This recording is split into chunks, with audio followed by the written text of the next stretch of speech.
This is fantastic footage of a German Nebelwerfer battery made up of six-barrel rocket launchers being fired in September of 1943.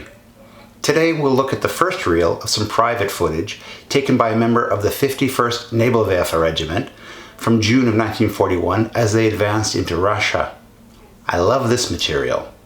The photo you see here is from the footage showing the unit's visit to the Tannenberg Memorial in East Prussia, where Hindenburg was buried. We'll talk about the makeup of the unit and its advance during the beginning of Barbarossa. Next, I'll introduce the specs of this special weapon, the Nebelwerfer, and talk about how it developed during the war. The 51st was eventually wiped out in Stalingrad, and as I introduce the individual reels in different videos, we'll trace their steps leading up to their eventual annihilation. Before I let this roll, take a look at this eerie scene. The Tannenberg Memorial was built in memory of the decisive battle that took place in August of 1914, when the Russian attack on East Prussia was decisively defeated.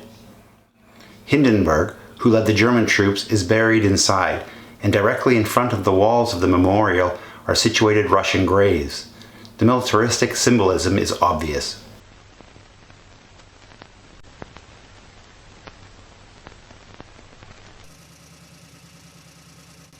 The advanced elements of the regiment arrived on June 5, 1941, early in the morning to the memorial, and later that afternoon the rocket launchers, being towed by half-tracks and trucks, arrived.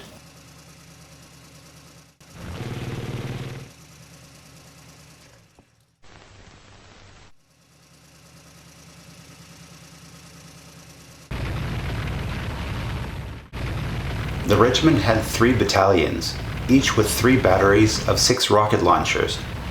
That makes a total of 108 launchers. In addition, the batteries were equipped with 37mm anti-tank guns and a machine gun mounted wagon that was used for both anti-aircraft and ground defense. Early in the war, German vehicles were often draped with large swastika flags, with the intention of being identified by friendly planes and so avoid friendly fire accidents. As the war progressed and the Germans lost control of the skies, this practice reduced considerably. The 51st Nebelwerfer Regiment was part of Army Group North and was attached to the 7th Panzer Division that was made up of 30 German tanks and 120 captured Czech 38T tanks. On June 22nd at exactly 3:10 in the morning, the attack commenced, bombarding the fortified Russian border defenses. In this 1941 newsreel footage, the Nebelwerfer is not shown. At the time, these rocket launchers were still considered secret, and not until 1943, the footage we saw at the beginning of this video, was it shown openly to the public.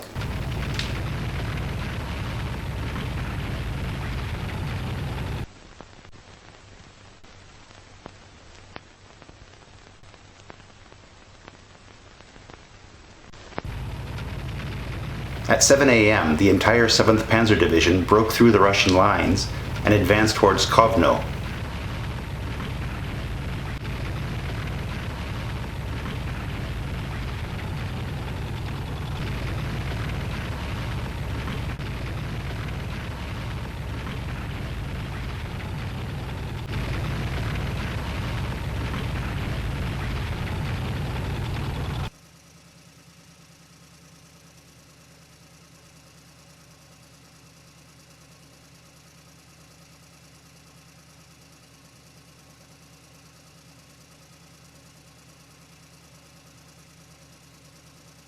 At 9 a.m., the motorized units advanced behind the tanks in multiple columns of advance.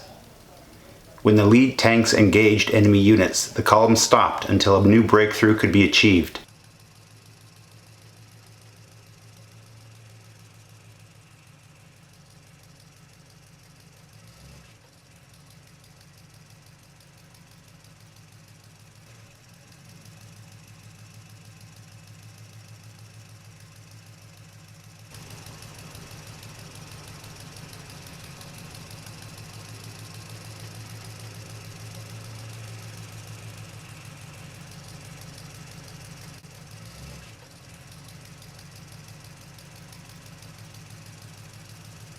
After destroying most of the Russian Air Force in the vicinity on the ground, the German Luftwaffe controlled the skies.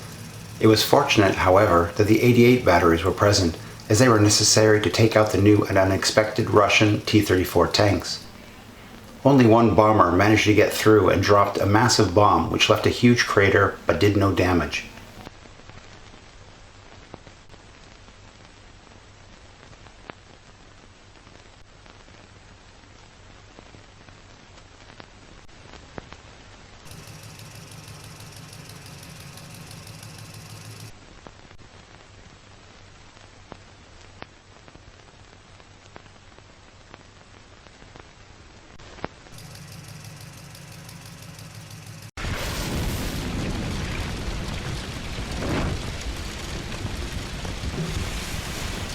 The burning city is Ulita in Lithuania.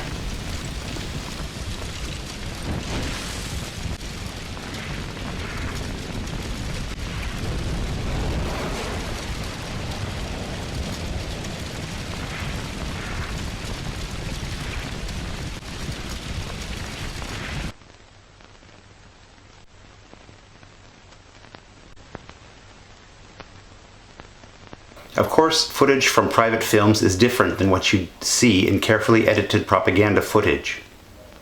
At first look, it might seem somewhat boring, with less combat footage and action in general. But it better represents what really happened. There's more to learn from it.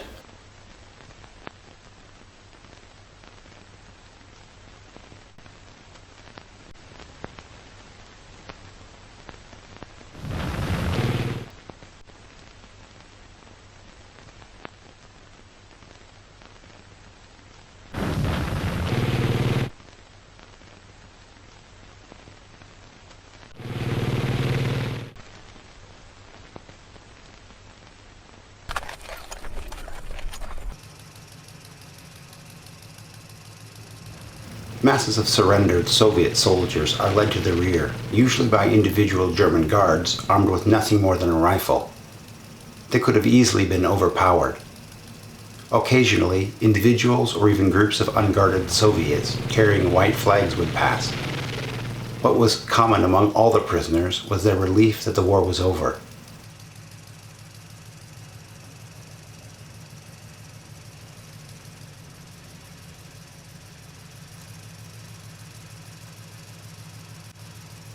During the advance, the regiment passed a seemingly infinite number of destroyed Russian tanks. Far more, in fact, than the 7th Panzer Division had been allocated for the entire Russian operation. This led many to believe that the Russians had been preparing an attack of their own, like it happened in 1914, but had been preempted by the German invasion. This is an interesting historical what if.